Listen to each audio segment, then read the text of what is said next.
Happy Diwali to all my dear students. May God bless you with lots of success and happiness. आज का जो हमारा session रहने वाला है वो आपका वोकैब कैप्सूल का डे 10 है। और आज का सेशन जैसा कि मैंने बताया था कि हम कंसिस्टेंसी को कंटिन्यू रखेंगे और उसी के साथ आपको भी कंसिस्टेंसी कंटिन्यू रखनी है, रोजाना नोट करने में, 3 बार उसको रिवाइज करने में, और उसमें एक बार क्या था, किसी पर्सन के सामने या मिरर के सामने खड़े होके उन सभी वर्ड्स को बोलने में। बोला था ना मैंने।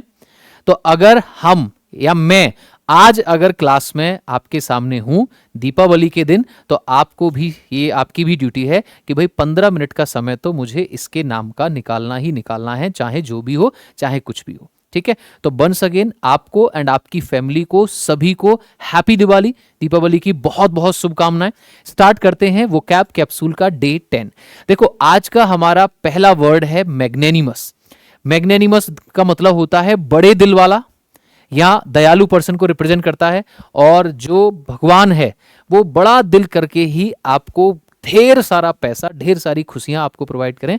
तो देखो मैग्नेनिमस एक एडजेक्टिव होता है जिसका मतलब होता है बड़े दिल वाला या फिर दयालु। ये दोनों तरीके से काम करता है। जो बड़े दिल वाला आदमी है वो अपना सेल्फिश नहीं होगा, उसके पास कुछ चीजें हैं वो बांटेगा लोगों में, ये तो हो गया बड़े दिल वाला। और जो दयालु है ना, दयालु उस केस में भी रिप्रेजेंट करता है कि एक तो होता है बेरहम, मारना काटना, एक होता है लोगों की हेल्प करने वाला, जिसको लोगों पर दया आती है, वो वाला केस भी रिप्रेजेंट करता है। तो बहुत ही जेनरस और फॉरगिविंग पर्सन है। सिनोनिम क्या हो जाएगा, जेनरस। जेनरस रिप्रेजेंट करता है सेल्फलेस, उसको अपने लिए कुछ नहीं चाहिए, उसको लोगों में बांटना है, उसके पास जो चीज है वो लोगों में दे दो, सबका भला हो, सब अच्छे से रहें, चैरिटेबल, बांट दो, बिग हार्ट, बड़े दिल वाला। एल्ट्रुइस्ट एक अच्छा वर्ड है। एल्ट्रुइस्ट का मतलब होता है दयालु पर्सन, कंपैशनेट, जिसके दिल में, जिसके हृदय में करुणा भरी हुई है, दया भरी हुई है। ठीक है। बेनेवोलेंट का मतलब भी क्या होता है, बेनेवोलेंट का मतलब भी आपका दयालु होता है। एक तो होता है मैग्निफिसेंट, लेकिन यहां पर लिखा हुआ है मुनिफिसेंट। मुनिफिसेंट का मतलब क्या होता है, काइंड, दयालु, चैरिटेबल।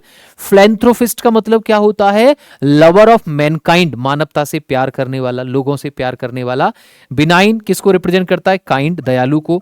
लीनियंट, जो जिसके मन में दया है, जैसे किसी को पनिशमेंट दिया जा रहा है वो बड़ा लीनियंट है, तो वो उन लोगों को ना स्ट्रिक्ट पनिशमेंट नहीं देगा, वो लीनियंट मतलब थोड़ा बहुत, चलो हाथ ऊपर करके खड़े हो जाओ, उसके बाद चले जाओ।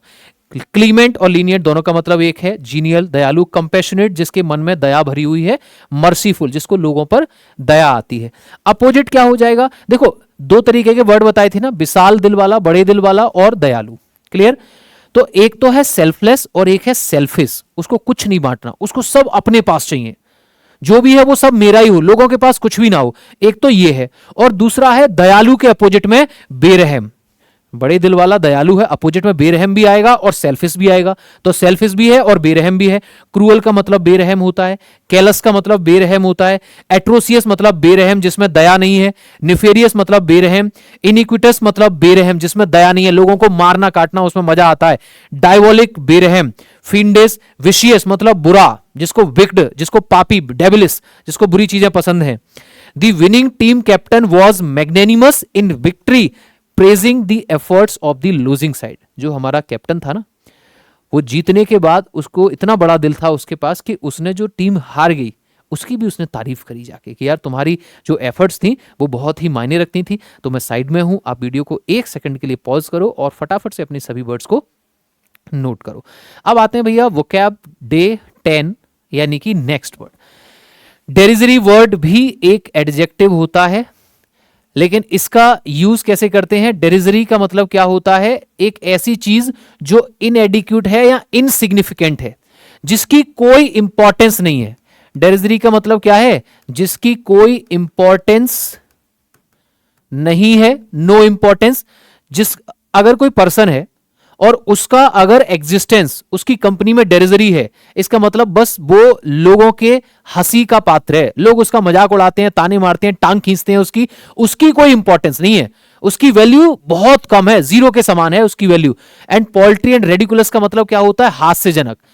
अगर कोई मैंने स्टेटमेंट दी और अगर वो स्टेटमेंट डेरिजरी है, इसका मतलब वो बस हंसी मजाक के लिए बोली गई है, उसकी कोई इंपॉर्टेंस नहीं है। आप अपने दोस्त से कुछ भी बोल देते हो, वो हंसी मजाक के लिए ही तो बोली जाती है, उसकी कोई सीरियस थोड़ी इंपॉर्टेंस थोड़ी है। क्यों भाई।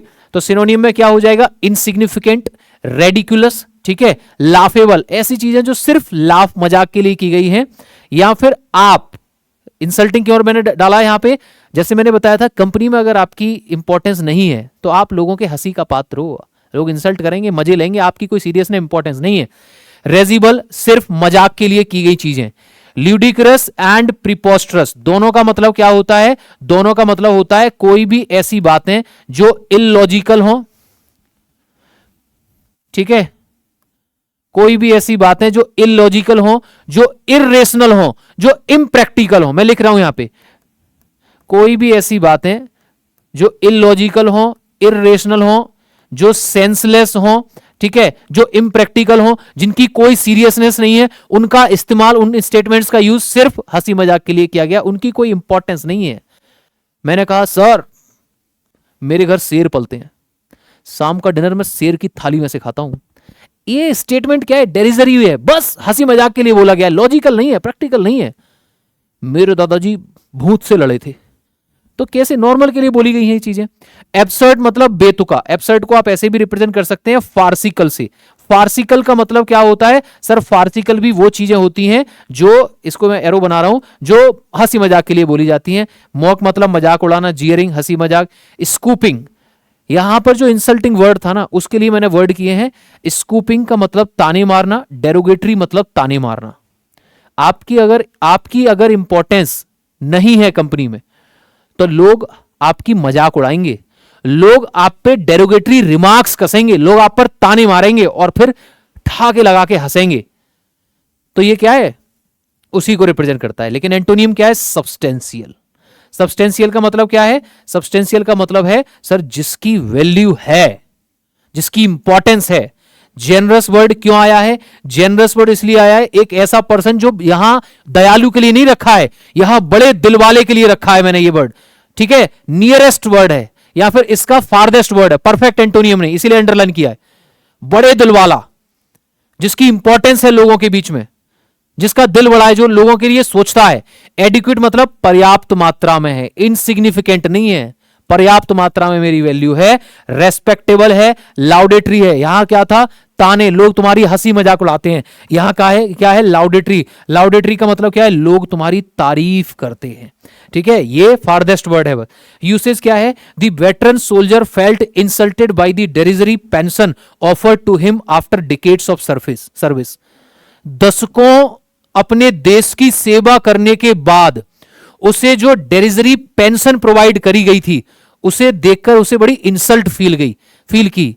डेरिजरी मतलब बहुत ही ना के समान, उसे तुच्छ, इनसिग्निफिकेंट, ऐसी जिसे देखकर, जिसको उस देखकर लोग और हंसी उड़ा रहे हैं उसकी, उस पर उसे देखकर इतनी कम थी जिसकी वजह से उसे बहुत ही ज्यादा इंसल्टिंग फील हुई। अब आते हैं भाई नेक्स्ट पे, होमोनियम्स है।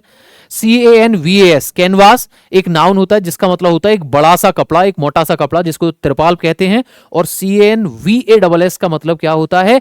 इसका मतलब होता है जब कोई चिल्ला चिल्लाकर वोट मांगता है, या जब कोई चिल्ला चिल्लाकर किसी चीज की डिमांड करता है, टू सीक वोट्स और फेवर और support from a group of people.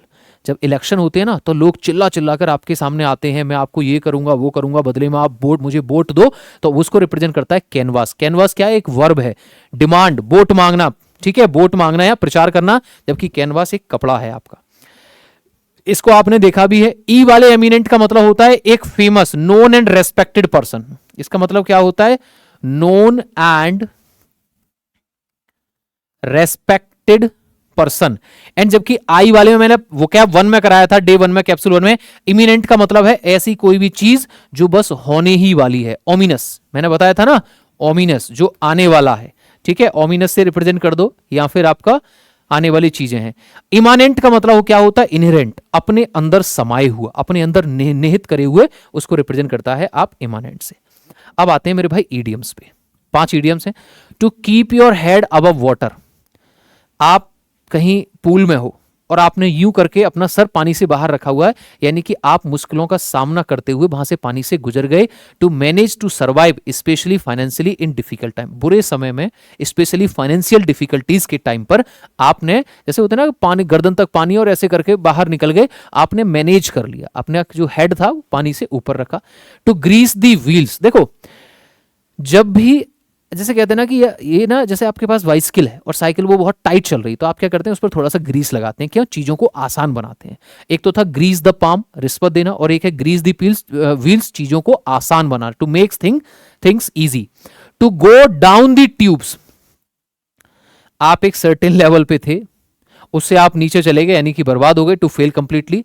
To be caught flat foot, देखो एक तो होता है to be caught red handed, जिसका मतलब होता है जुर्म करते हुए पकड़े जाना, और एक है to be caught flat footed, का मतलब क्या होता है? To be totally unprepared for an unexpected event. आपने सोचा ही नहीं था कि कुछ ऐसा होगा। और जैसे फॉर एग्जाम्पल आपने फ्रिज खोला और फ्रिज में आइसक्रीम रखी हुई थी और एकदम से मम्मी वहां पे आ गई, आपने सोचा ही नहीं था, तो वहां पे आप to be caught red handed या to be caught flat footed मतलब अनप्रिपेयर्ड थे इस चीज के लिए, अचानक से आप पकड़े गए।